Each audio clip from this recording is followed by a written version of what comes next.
Vamos abrir a nossa Bíblia agora em Gênesis capítulo 12.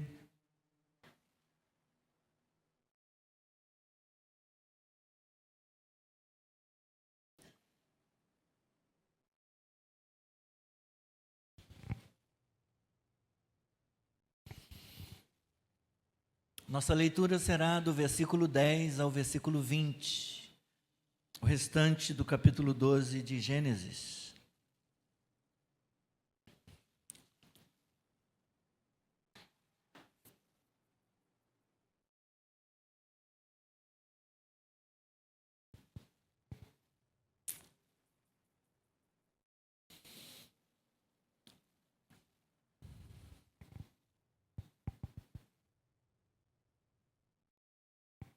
Havia fome naquela terra.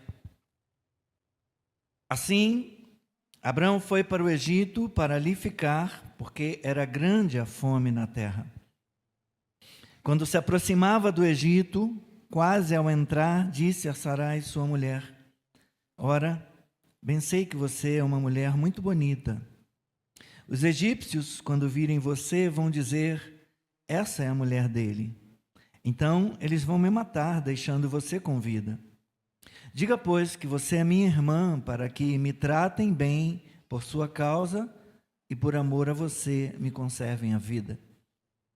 Tendo Abrão entrado no Egito, os egípcios viram que a mulher era de fato muito bonita. Os príncipes de Faraó a viram e foram elogiá-la diante de Faraó. E a mulher foi levada para a casa de Faraó.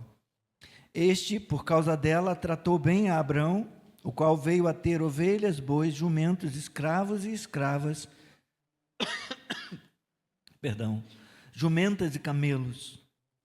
Porém, o Senhor puniu Faraó e a sua casa com grandes pragas, por causa de Sarai, mulher de Abrão.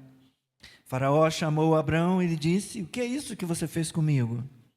Por que não me disse que ela era sua mulher? E por que me disse que ela era sua irmã?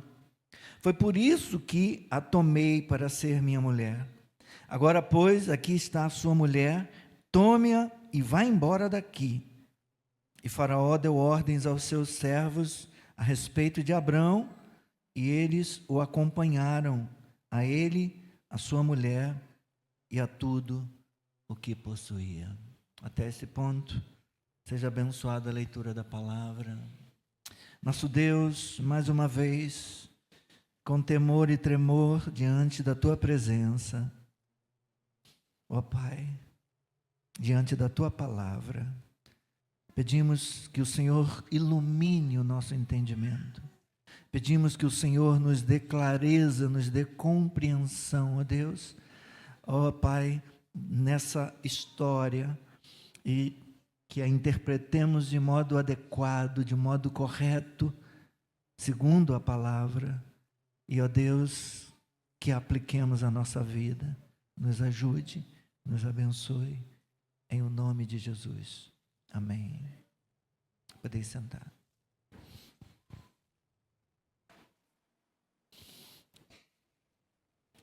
O texto começa dizendo que havia fome naquela terra. De que terra que a narrativa está falando?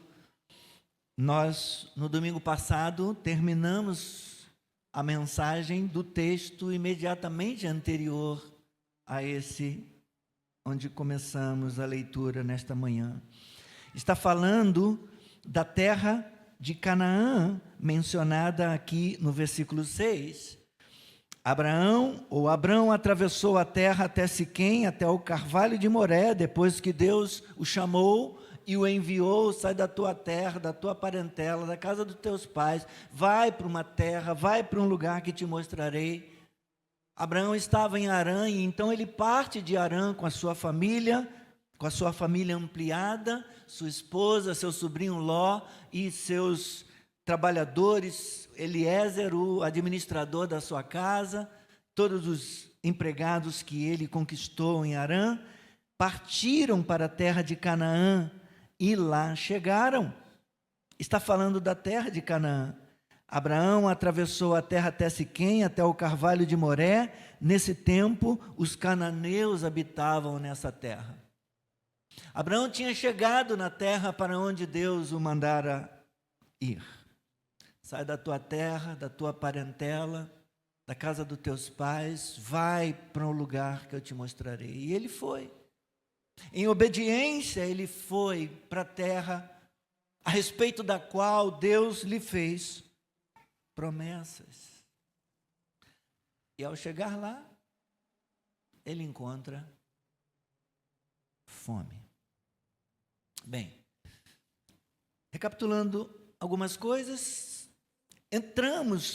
adentramos o texto de Gênesis 12 na semana passada, quando vimos que, contrariando a geração dos seus antepassados e também dos seus contemporâneos, Abraão se apresenta como alguém disposto a submeter-se a Deus em obediência e confiança.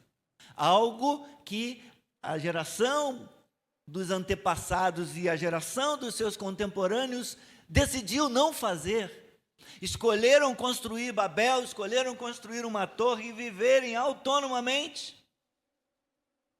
Abraão impressiona de fato por sua fé em Deus, ao atentar e obedecer o chamado de Deus para deixar o seu país, deixar a sua família e ir para a terra que Deus haveria de lhe mostrar, como Gênesis 12:1 nos relata.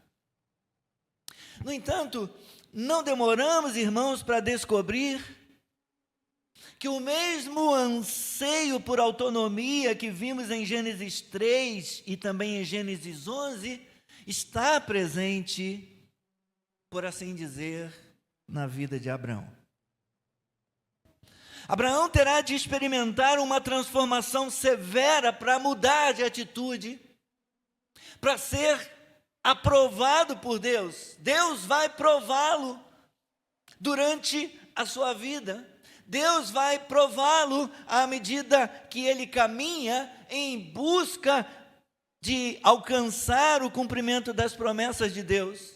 Ele terá de experimentar uma mudança radical, uma transformação severa na sua vida. O que é verdade também concernente aos seus descendentes.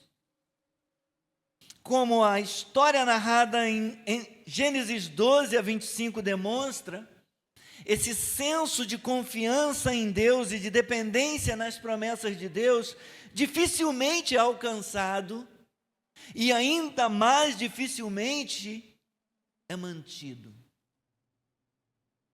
Mas isso também é verdade no que diz respeito a nós. Vejamos. Às vezes nós erroneamente temos a impressão que pelo fato de recebermos um chamado de Deus, pelo fato de recebermos promessas de Deus, nossa vida e caminhada será sempre leve, será sempre tranquila, suave, fácil e sem crise. Não foi assim no caso de Abraão, certamente. Abraão obedeceu a Deus e prontamente se dirigiu para a terra que Deus disse que lhe mostraria, a terra de Canaã. Porém, ao chegar à terra de Canaã, a terra da promessa, o que ele encontrou? Abraão encontrou riqueza, prosperidade, conforto e oportunidade, certo?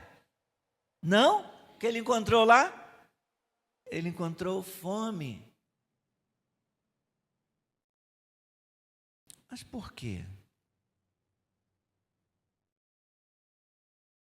Porque Deus provará a capacidade de fé e de obediência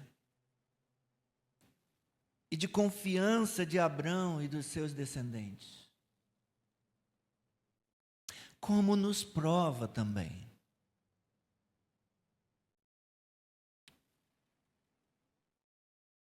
Então, nesse texto, Eu quero falar com você inicialmente do versículo 10 ao versículo 13, a respeito da disciplina de Deus na terra da promessa, na vida de Abrão. Havia fome na terra, e ele sai de Canaã, portanto, e vai para o Egito para ali ficar, por causa da fome, porque era grande a fome na terra. Deus havia prometido que ele irá possuir a terra. Deus tinha prometido dar aquela terra para ele. A terra prometida, meus irmãos e irmãs, é essa terra onde Abrão e Sarai se encontram, Canaã.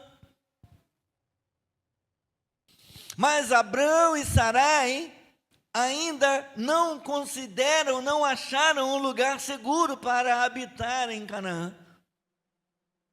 A segurança alimentar é uma necessidade em todo o mundo, em qualquer época.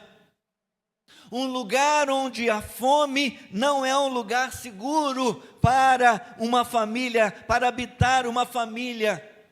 Ainda mais uma família de muitos filhos, como Deus havia prometido.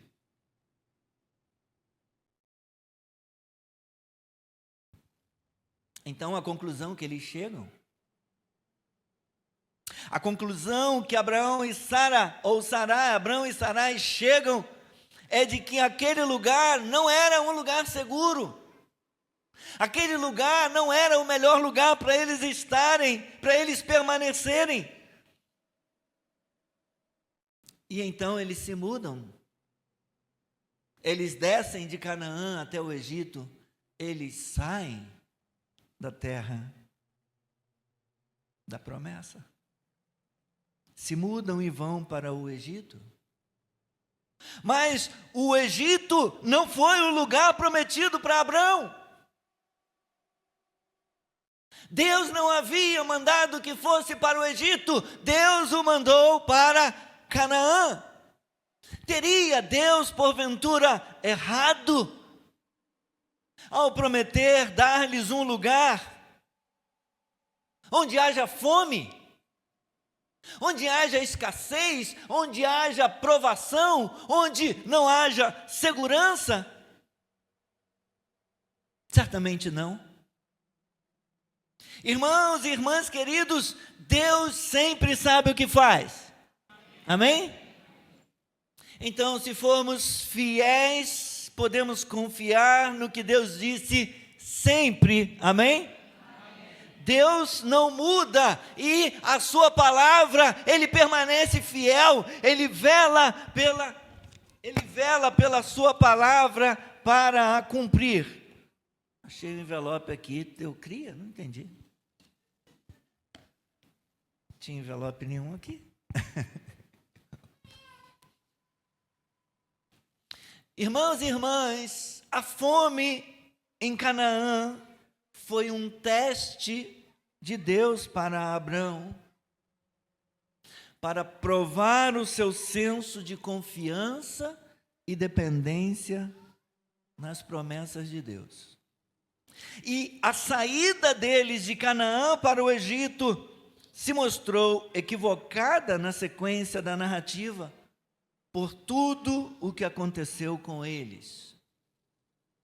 A caminho do Egito, então, tendo decidido que Canaã, a terra da promessa, não era um lugar seguro para cumprirem o plano de Deus, Abraão e Sarai combinam uma estratégia de segurança. Ao chegarem no Egito, eles não dirão que são marido e mulher. Eles se apresentarão como irmãos.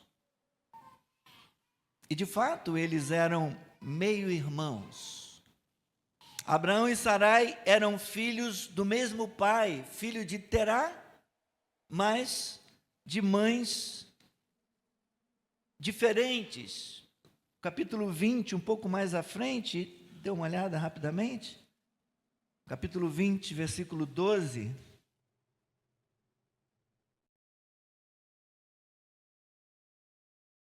Já numa outra experiência, um pouco depois, com Abimeleque, na terra do Neguebe, versículo 11, vou ler do 10. Abimeleque perguntou a Abraão: o que é que levou você a fazer uma coisa dessas? De novo, tinha acontecido a mesma história, em que ele fala que ela é irmã, não esposa. Abraão respondeu: é que eu pensei, certamente não há temor de Deus neste lugar, eles me matarão por causa de minha mulher. Por outro lado, o que Abraão diz? Ela é de fato minha irmã por parte de pai, embora não por parte de mãe, e veio a ser minha mulher. Ela é irmã, ou meia-irmã. A narrativa não nos permite saber por que cargas d'água Terá não tomou conhecimento das ordens de Deus, das regras de Deus para o casamento. Eles são meios irmãos, portanto, filhos de Terá, mas casaram-se. E eles, para se protegerem, eles dizem que vão se apresentar como irmãos e não como marido e mulher. Primeiro erro, meus irmãos, foi considerar que o lugar escolhido por Deus para abençoá-los não era seguro. Todavia, Abraão e Sara estão perto de cometer um segundo erro. A partir do versículo 14 até o versículo 20. Tendo Abraão entrado no Egito, os egípcios viram que a mulher era de fato, como Abraão afirmava, muito bonita. Sara tinha 65 anos de idade, mas as pessoas viviam muito mais tempo e a narrativa bíblica diz que ela era uma mulher muito bonita e chamava a atenção. Versículo 15, os príncipes de Faraó a viram e foram elogiá-la diante de Faraó. E a mulher foi levada para a casa de Faraó. E Abraão, ou por causa dela, este é Faraó, por causa dela tratou bem Abrão, o qual veio a enriquecer, veio a ter ovelhas, bois, jumentos, escravos e escravas, jumentas e camelos. E é possível que tenha sido exatamente nesse período, nessa descida de Abrão, contrariando a ordem de Deus de ir para Canaã, nessa descida dele para o Egito, que ele vai contratar Agar, a escrava egípcia, que mais tarde vai se tornar uma pedra de tropeço na vida dele. Mais um problema que Abraão arruma ao ir para a terra do Egito. Então, o outro erro cometido por Abrão e Sarai, meus irmãos, foi colocar em risco o plano de Deus de dar-lhes uma descendência. Colocar em risco a castidade de Sara ao expor Sarai, a matriarca, a ser possuída pelo rei do Egito. Não sabemos por qual razão Abrão e Sarai fizeram esse combinado,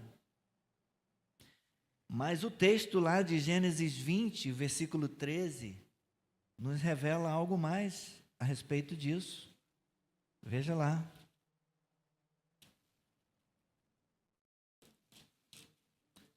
Gênesis 20, versículo 13.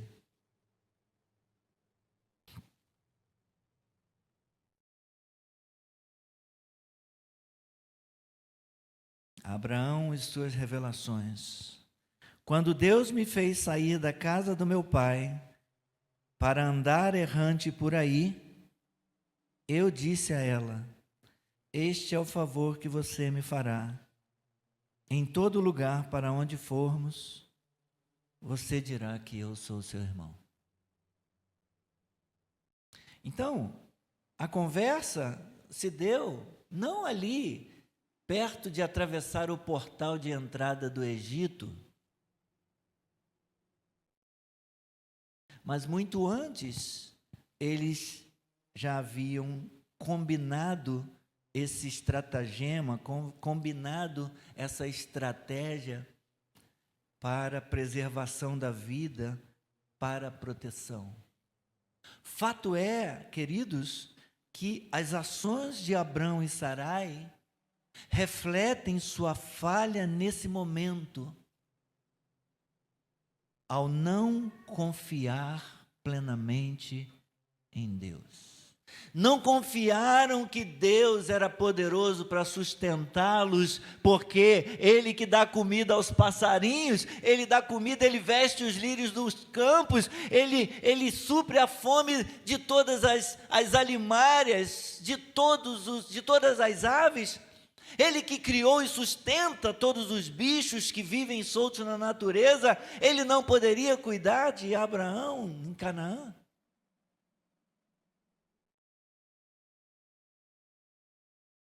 Eles deixaram de confiar plenamente em Deus. E Deus os estava provando. O versículo 15 relata que após ser elogiada para o faraó como sendo muito bonita, Sarai foi levada para o palácio. O texto hebraico aqui não implica necessariamente ter havido contato físico, relação sexual entre Sarai e o rei do Egito, e a gente pode inferir disso com base em outros textos, a própria Bíblia, explicando a Bíblia. Voltemos lá no capítulo 20 de Gênesis, que está nos ajudando bastante com Gênesis 12. Obrigado.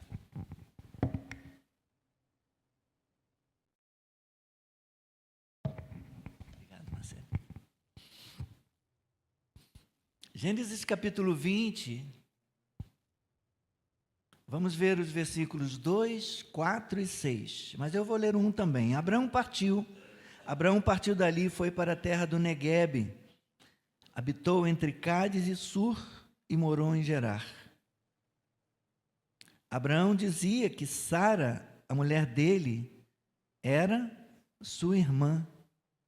Então, Abimeleque, rei de Gerar, mandou buscá-la.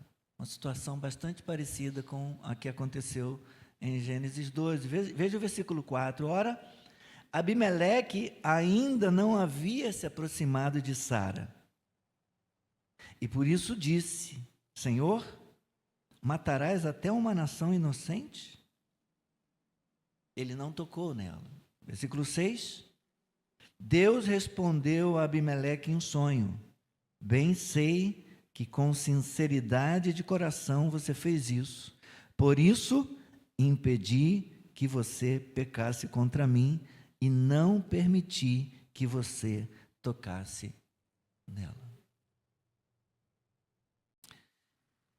Se o faraó houvesse tocado em Sarai, o texto seria específico, o texto teria relatado.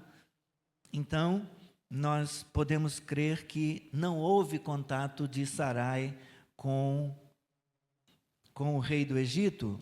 Rapidamente, mais duas referências para frente, capítulo 34.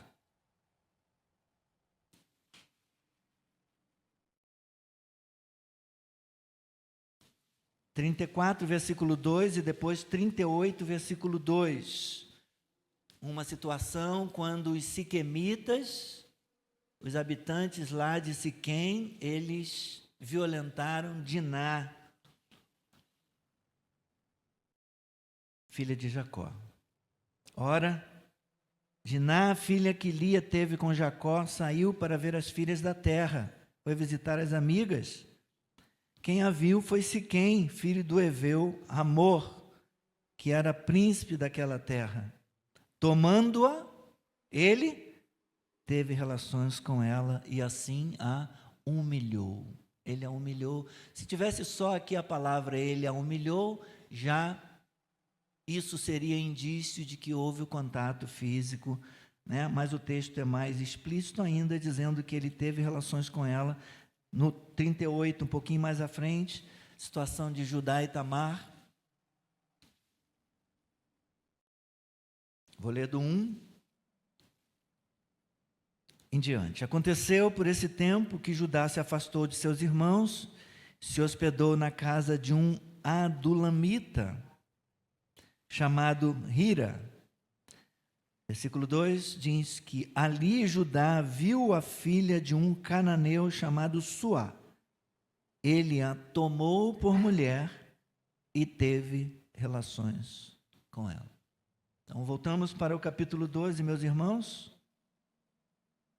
E assim, com base na Escritura Sagrada, com base na narrativa de Gênesis, na própria palavra, nós podemos, meus irmãos, ter certeza de que Deus protegeu a castidade de Sarai, a fim de que ela pudesse ser mãe da descendência de Abrão.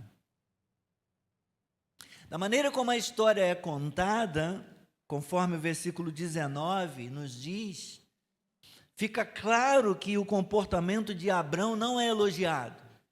Essa tua atitude não foi uma atitude legal, em outras palavras, diz o versículo 19, o rei, o faraó, dizendo para ele: por que você me disse que ela era sua irmã?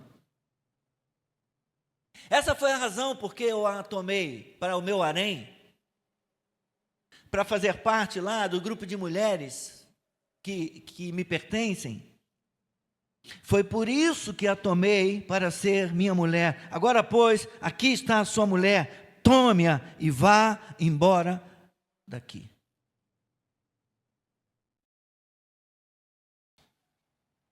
Não deixa de ser uma reprimenda para Abrão. Sarai foi protegida na sua castidade porque o Senhor interveio naquela situação. O Senhor interveio e resgatou Abraão e resgatou Sarai naquela circunstância, punindo ao faraó e a sua casa com grandes pragas por causa de Sarai. E Abraão, assim como os seus descendentes, no futuro, ele escapou do Egito com riquezas, da mesma maneira que os descendentes dele lá, ao saírem do Egito, Êxodo 12 fala disso, versículos 35 e 36.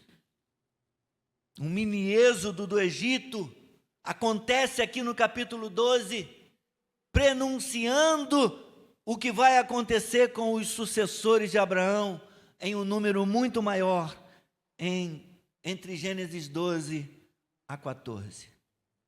Mas aqui, meus irmãos, o que temos, o que o texto está nos mostrando é que Deus cumpriu a promessa. Deus está cumprindo a sua promessa de proteger Abrão. Eu abençoarei os que te abençoarem, eu farei bem aos que te abençoarem, e eu julgarei, eu punirei aqueles que fizerem mal para você. Deus está cumprindo sua promessa de proteger a vida de Abrão, apesar de Abrão, a despeito da sua falta de fé e de confiança. Na sua graça, na sua infinita graça, meus irmãos, Deus ignora às vezes os erros daqueles que Ele chamou, de modo que eles possam ter benefício de longo prazo. É o que nós vemos na narrativa de Gênesis, lá no capítulo 45, na história de José, quando os irmãos deles voltam, preocupados porque José descobriu o que eles tinham feito, um erro, um pecado que eles tinham cometido. E José vai dizer para eles: não temam, mesmo vocês tendo me vendido para cá, mesmo vocês tendo me feito mal, foi Deus, não foram vocês. Deus usou essa circunstância, Deus transformou essa situação, Deus transformou o mal que vocês fizeram, Deus mudou a mentira de Abraão, e Deus mudou muitas vezes os erros e os pecados dos descendentes dele, meus irmãos, para fazer-lhes um bem. Isso é graça. Deus ignorando nossos pecados, Deus ignorando os nossos erros, os erros daquele que Ele chamou das trevas para a sua maravilhosa luz, para nos conceder um benefício, como Paulo vai dizer em Romanos, capítulo 8, versículo 28, todas as coisas cooperam para o bem daqueles que amam a Deus, daqueles que são chamados segundo um propósito. Deus tinha um propósito na vida de Abraão, e mesmo ele falhando em confiar, mesmo ele falhando na sua fé, mesmo ele mentindo, e apesar disso, porque Deus tem um plano, Deus, por sua graça, o perdoa e o resgata. E eu preciso correr por causa da hora. Tenham paciência mais um pouquinho, por favor. Porque, meus irmãos e irmãs, se avançarmos na narrativa de Gênesis, essa é a última parte da mensagem, nós veremos que o propósito divino de mudar e de moldar Abraão segue firme. Deus vai moldar a vida de Abraão, Deus vai trabalhar a vida de Abraão, Deus começou uma obra na vida dele, e Deus vai usar as circunstâncias, Deus vai usar as situações, Deus vai usar todas as coisas para moldar a vida do seu servo, desse seu escolhido. É dito para Abraão que, embora ele veja seus herdeiros nascerem, ele viu Ismael nascer, ele viu Isaque nascer, embora ele tenha visto seus herdeiros nascerem, ele não verá os seus descendentes numerosos herdarem a terra prometida. Gênesis 15, versículo 15 fala disso. Você irá para junto dos seus pais em paz, você será sepultado em boa velhice. Deus está falando para ele o que vai acontecer. Sua descendência será escrava na terra do Egito, mas ele não verá isso, ele não verá o cumprimento dessa promessa.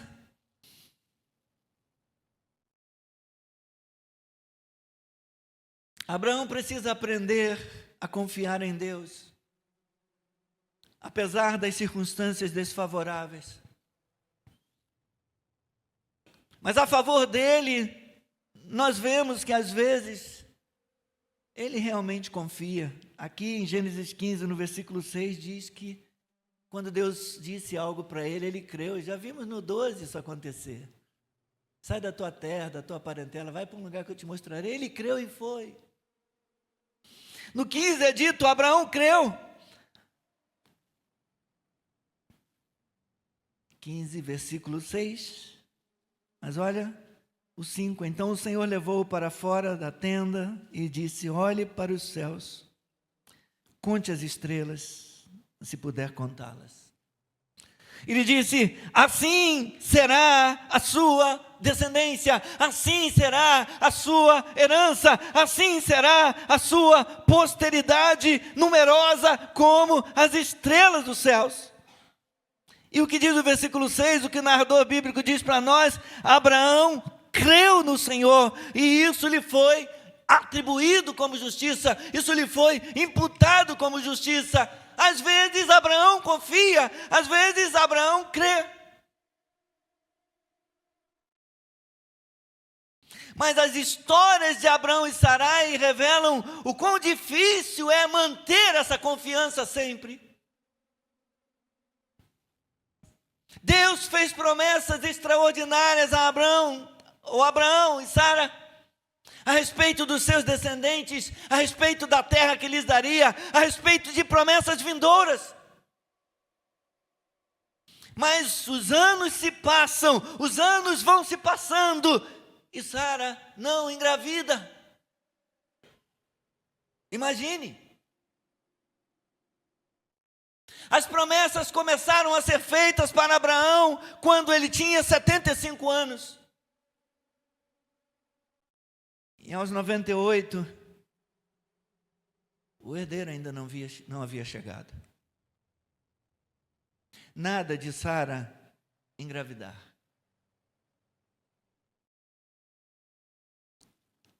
23 anos de espera.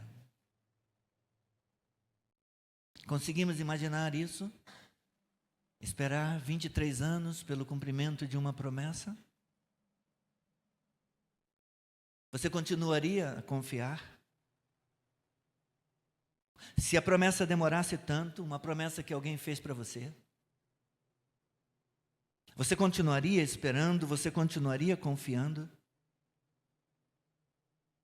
E isso também não acontece conosco. Às vezes nós dizemos confiar em Deus e confiamos, mas há outros momentos em que falhamos em confiar no nosso Deus. Exatamente como aconteceu na vida de Abraão. Mas por fim, Deus acaba abençoando Sara com o filho da promessa, quando Abraão já está com 100 anos de idade. Meu Deus. Capítulo 21.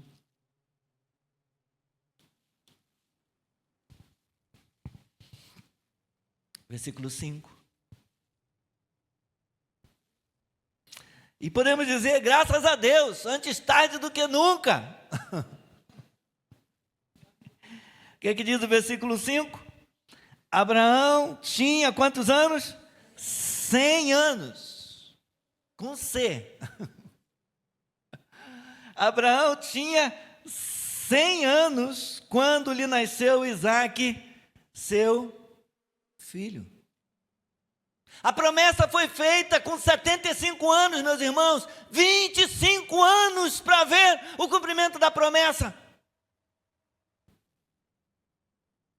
Os testes da fé e confiança em Deus a que Abraão é submetido alcançam o seu ápice quando Deus lhe ordena no capítulo 22 que ele tome o seu único filho Isaque e o sacrifique no monte Moriá. Todos esses anos Abraão e Sara esperaram por um filho e agora lhes é ordenado que tome Isaque e o mate.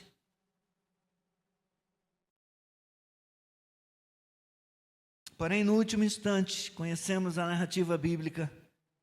Abraão é ordenado parar sua ação. E um carneiro é provido para sacrifício no lugar de Isaque. Irmãos, não devemos subestimar quão difícil deve ter sido às vezes para Abraão confiar em Deus. Acho pouco provável que haja alguém aqui nessa manhã que tenha esperado tanto, que esteja esperando uma promessa de Deus por mais de 20 anos.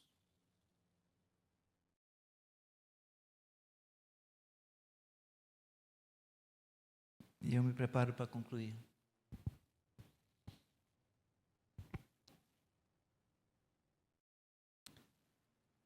Às vezes também nós nos vemos em situações que parecem mostrar o oposto do que Deus diz. Deus diz uma coisa na sua palavra, nós nos apropriamos daquela palavra e a recebemos e a tomamos como promessa de Deus para a nossa vida.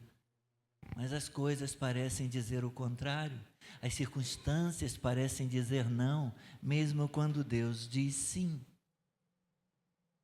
Deus diz que vai nos dar uma bênção, Deus diz que vai nos dar uma herança e nos leva para a posse daquela bênção, daquela herança, e a gente chega lá, o que a gente vê é crise, é problema, é escassez, é fome, é briga.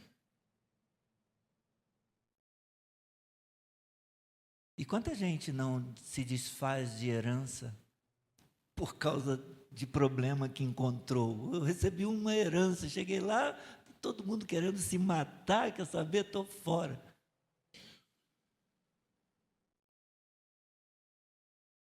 No caso de Abraão, ele foi além. Ele chegou a sair da terra da promessa, achando que Deus iria cumprir a sua palavra na vida dele em outro lugar. Na hora certa, no tempo de Deus, o Senhor fez com que Abrão e Sarai voltassem à terra de Canaã, e lá Deus manteve tudo que havia prometido para eles. Eu falei Canaã, Abrão. Sara, eu falei Canaã. Eles voltaram para lá e ali Deus cumpriu a sua promessa. O Senhor prova e disciplina seus filhos através de infortúnios e dificuldades. Hebreus 12, de 4 a 7, vai nos dizer que a disciplina de Deus, a prova a qual Deus nos submete, é para o nosso bem. Pois qual é o pai que não disciplina o filho a quem ama? Que não prova o filho a quem ama? Muitas vezes nós falhamos, meus irmãos, em testes muito menores que os de Abraão. Amém? No entanto, somos gratos por causa de uma prova muito maior. A Bíblia diz que Deus prova o seu grande amor por nós quando Ele envia o seu único filho para morrer pelos nossos pecados. Por causa de uma prova muito maior, o Pai do céu ofereceu o sacrifício do seu Filho amado para assegurar o perdão dos nossos fracassos, não somente dos fracassos de Abrão e de Sara, mas também dos meus e dos seus fracassos. Em Cristo, o descendente de Abraão, o descendente prometido, o descendente da mulher, o descendente de Davi, em Jesus Cristo, nós recebemos perdão para os nossos fracassos. Mesmo para a nossa intermitência, um dia temos uma fé capaz de transportar montes, e no outro dia nossa fé está lá na lona, está lá no chão, mesmo quando nós confiamos muito em Deus, ou quando nós não estamos com confiança nenhuma. Deus perdoa os nossos fracassos, e por isso Ele enviou Jesus Cristo, seu Filho. Amém? Graças a Deus por Jesus Cristo, graças a Deus por nosso Senhor, de modo que eu sou abençoado com Abraão.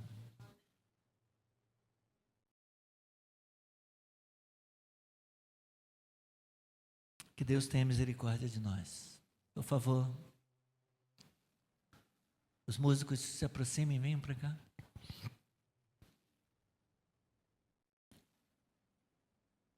Senhor, obrigado pela Tua palavra.